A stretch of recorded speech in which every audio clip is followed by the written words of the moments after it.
কাইলৈ অসম বিধানসভাৰ বাজেট অধিৱেশনৰ দ্বিতীয় দিনৰ কাৰ্যসূচীৰ পূৰ্বে কংগ্ৰেছ বিধায়িনী দলৰ এখন গুৰুত্বপূৰ্ণ বৈঠকত উপস্থিত বিৰোধী দলপতি দেৱব্ৰত শইকীয়া উপস্থিত আছে বিধায়ক জাকিৰ হুছেইন সিকদাৰ নুৰুল হুদাও বুধবাৰে সদনত কি ইস্যু উত্থাপন কৰা হ'ব তাকে লৈ আলোচনা কৰা হৈছে উমৰাংচুৰ কয়লাখনিৰ বিষয় উত্থাপনেৰে সদন উত্তাল কৰাৰ সম্ভাৱনা আছে বিৰোধীয়ে এবিলে তিতাবৰত চাউলত আৰ্ছেনিক পোৱা সন্দৰ্ভতো আলোচনা কৰা হ'ব জেজেএমৰ কৰ্মীয়ে নিয়মীয়া দৰমহা নোপোৱা সন্দৰ্ভতো শাসকীয় পক্ষক প্ৰশ্ন কৰিব বিৰোধীয়ে আমাৰ বিধানসভাৰ দ্বিতীয় দিনৰ অধিৱেশন অহাকালিলৈ আমি চৰকাৰৰ উমৰাংচুৰ বিষয়টো আলোচনা কৰিব বিচাৰিম বিধানসভাত প্ৰশ্ন উত্থাপন কৰিছিলোঁ প্ৰশ্ন আহিবনে নাই এতিয়াও গম পোৱা নাই কিন্তু বিধানসভাত আমি উমৰাংচুৰ যি দুৰ্ঘটনা এই বিষয়ে আলোচনা কৰিব বিচাৰোঁ তিতাবৰত চাউলত আৰ্ছেনিক ওলাইছে যিটো অতি ভয়ংকৰ কথা তিতাবৰৰ চাউল বিশ্ববিখ্যাত আৰু তাৰ গৱেষণা কৰি পেলাই কৃষি বিজ্ঞানীসকলে আৰ্ছেনিকৰ ভয়াৱহ স্থিতি পাইছে আৰু তাৰ ফলত কেঞ্চাৰ আৰু অন্যান্য বেমাৰৰ সম্ভাৱনা আছে সেই গতিকে চৰকাৰে কি কৰিব এইখিনি কথা আমি জানিব লাগিব তৃতীয় অন্য এটা কথা হ'ল এতিয়া চৰকাৰৰ এখন ফ্লেগশ্বিপ আঁচনি জল জীৱন মিছন জল জীৱনৰ এজন কৰ্মীয়ে তেওঁলোকে বহু দিন ধৰি নিয়মীয়াকৈ দৰমহা পোৱা নাই আৰু অসমৰ বহুত কৰ্মচাৰীয়ে পোৱা নাই জল জীৱনৰ কৰ্মচাৰীজনে আত্মহত্যা কৰিছে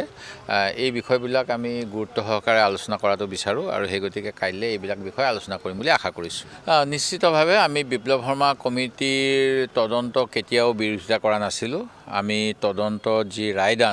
ৰায়দান দেৰি হোৱাৰ বাবে আমি বিধানসভাতো আমি প্ৰশ্ন উত্থাপন কৰিছিলোঁ মোৰ প্ৰশ্ন নাহিলে মই কোনবিলাক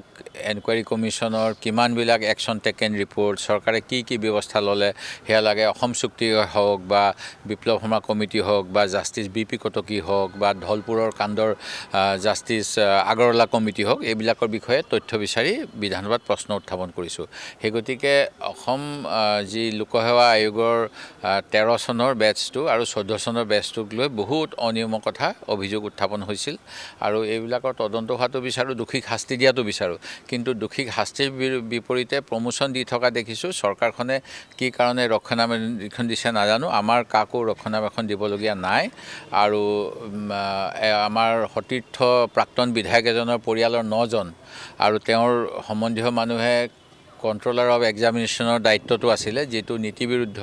ঠিক তেনেকৈ যিসকল লোকসেৱা আয়োগৰ 3জন মানুহক গ্ৰেপ্তাৰ কৰিছে কিন্তু বাকী সদস্যসকলেও যদি সেইবিলাক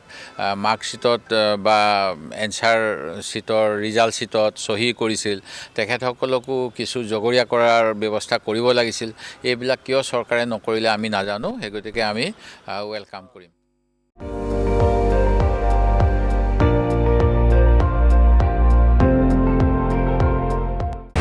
আপুনি চাই আছে ND24